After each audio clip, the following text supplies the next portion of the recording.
The Stars and Stripes Forever.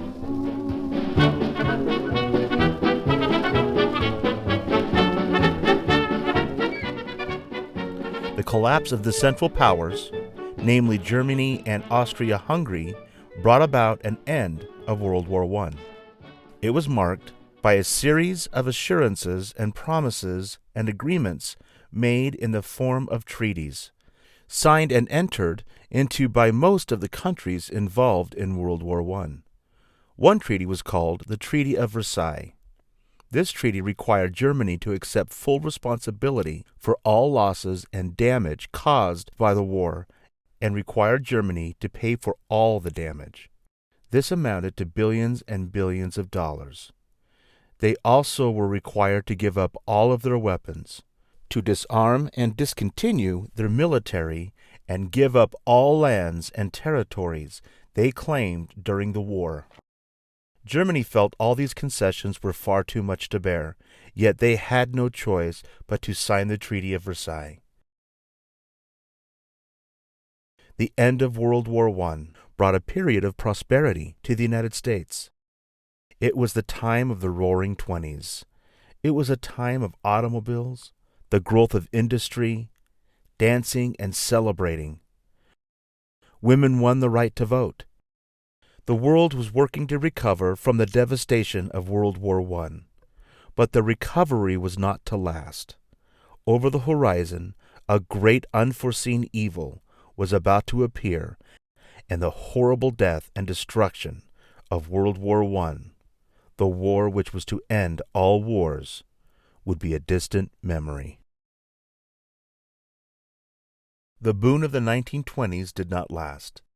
In 1929 came the stock market crash, and economies of nations around the world fell like dominoes. Jobs were scarce, money was scarce, food was scarce. Hunger and the Great Depression covered the globe. The world was ripe again for discontent, and discontent brings war. In 1933, Adolf Hitler became Chancellor of Germany.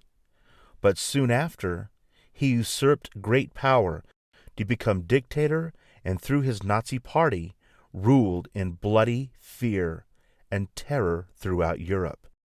Hitler's position was that Germany should not, could not, and would not abide by the Treaty of Versailles. An alliance was formed between Hitler of Nazi Germany, the fascist regime of Italy with its dictator Mussolini, and Emperor Hirohito of the Empire of Japan.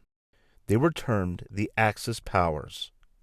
Each regime had its individual goals to expand their power and control throughout their region of the world, and though each member of the Axis agreed not to interfere with each other, they, however, did not combine their efforts. They rarely assisted each other. They did not have a master plan. Tensions ran high throughout Europe. In 1935, Benito Mussolini, the fascist dictator of the Kingdom of Italy, sought to enlarge his power and influence by aggressively colonizing across the Mediterranean Sea the country of Ethiopia and northern Africa. The Empire of Japan continued its hostilities against China and throughout Asia and the islands of the Pacific Ocean. On September 1st, 1939, Hitler's Nazi Germany invaded Poland. This bold act of violence occurred unprovoked. Poland was no threat to Germany, but Hitler's plan was to dominate and rule all of Europe and beyond. The Nazis invaded Poland.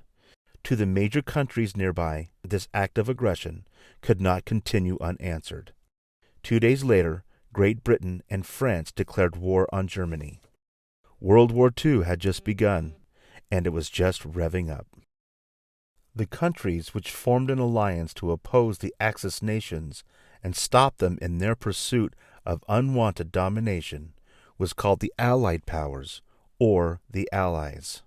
Members of these Allied countries were France, Great Britain, Belgium, Denmark, New Zealand, Norway, South Africa, Poland, China, Greece, the Netherlands, and the countries belonging to the United Kingdom, and Yugoslavia.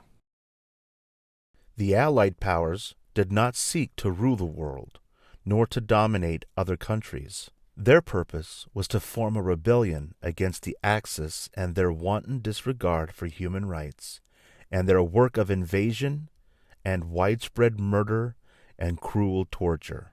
Canada, Australia, Brazil, and the Soviet Union joined with the Allies. The United States of America did not join up with the Allied powers at this time. They were sympathetic with the European countries and were especially close with the United Kingdom. And though the U.S. did provide money and war materials, the memory of the ultimate cost of war through loss of life was too much of a burden, so the United States avoided fully signing on as a member of the Allied powers. They avoided it as long as they could, until an event so horrendous would cause the United States to change their position. In London, the klaxon sound of the air raid siren struck fear and terror to civilians, and it meant one thing: run to a bomb shelter, get cover, and fast. The London Blitz during 1940 and 41 was a series of bombing raids by the Nazis. London was bombed 71 times, and other cities in England were also bombed, which brought massive destruction and tens of thousands of deaths and casualties. England did not surrender. They did not give up. They continued their work of rebellion and resistance to Hitler and the evil of the Nazi attempt to overtake all in its path. Hitler's reign of terror and murder knew no bounds. He and his Nazi regime were responsible for carrying out one of the most despicable acts of genocide ever imagined. Called the Great Holocaust, the Nazis gathered 11 million Jews, and those whom the Nazis deemed undesirable, and imprisoned them in concentration camps. There the captives, men, women, and children, faced torture, humiliation, starvation, and ultimately forced into gas chambers and murdered. The bodies were either buried in mass graves or incinerated in large ovens. It seems as though the Axis powers could not be stopped.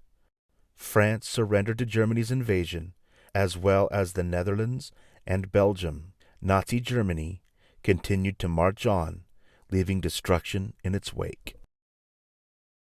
Imperial Japan made a huge strategic error when, without warning, the Japanese Navy attacked and bombed the U.S. naval base of Pearl Harbor on the island of Oahu, territory of Hawaii, on December 7, 1941. With 3,581 American deaths and casualties, the United States could no longer remain uncommitted to the conflict, which plagued the rest of the world. The very next day, the United States of America, under President Franklin D. Roosevelt, declared war on Japan. After which, Admiral Yamamoto of Japan was quoted as saying, "I fear all we have done is to awaken a sleeping giant and fill him with a terrible resolve." The United States joined the Allies to help prevent the spread of tyranny. The Battle of Midway was an important victory for the Americans against Japan in the Pacific. Many battles would be fought, some lost and some won by the Allied powers. But a series of important victories began to decisively change the tide. The invasion of Italy by the Allies resulted in the surrender of Mussolini's fascist regime. June 6, 1944, D-Day. The Allies stormed the beaches of France at Normandy and gained an important victory. And later, at the Battle for Paris, Nazi Germany surrendered to the Allies, and France became free once again. The final major European battle occurred at the invasion of Germany, in Berlin, by the Western Allies. With the Nazi resources diminished due to losses during the Battle of the Bulge in Belgium, Luxembourg, and France, which was the bloodiest battle of the war, and which gave the Allied powers a surprising victory, Nazi Germany was unable to resist the Allied invasion of the capital city of Berlin. Again, the Allies were victorious. Imperial Japan continued their aggressions until August 6, 1945, when President Harry S. Truman ordered the most devastating weapon ever conceived, the atomic bomb, be dropped on the city of Hiroshima, Japan. 3 days later, another atomic bomb was dropped on Nagasaki. This has been the only time a nuclear weapon had been used in warfare. The cities were laid to waste. The result of the massive and extensive heat wave caused by the blast from both bombs in both cities was immeasurable. The toll in Hiroshima and Nagasaki was more than 100,000 dead or missing, and more than 180,000 severely injured. Hospitals destroyed, most of the doctors and nurses killed. Radiation sickness and injuries would have a crippling effect for decades. Never had man unleashed a weapon of such brutal destruction. Within days, Imperial Japan offered total and unconditional surrender. World War II brought extensive carnage throughout Europe, the Soviet Union, Hawaii, Asia, Japan, and Africa. Tens of millions killed, mostly civilians. Tens of millions injured, tortured, captured, and suffering disease and starvation. The close of World War II would bring judgment and justice to the leaders of the Axis powers. Mussolini would be executed. Hitler would be killed by a self-inflicted gunshot. For many years following, war criminals would be hunted throughout the world and captured and tried in the international courts. The United States and the Soviet Union would rise as superpowers, dividing and controlling Eastern and Western Europe, and in 1961, the Berlin Wall separating Germany would be constructed. World War II would reveal some of the most despicable people who would ever rise to power. World War II would also show what has been termed America's greatest generation. Men, women, and children would sacrifice everything to assist in the war effort. Many would sacrifice their lives for the cause of freedom and liberty throughout the world. Hope you had fun learning with us.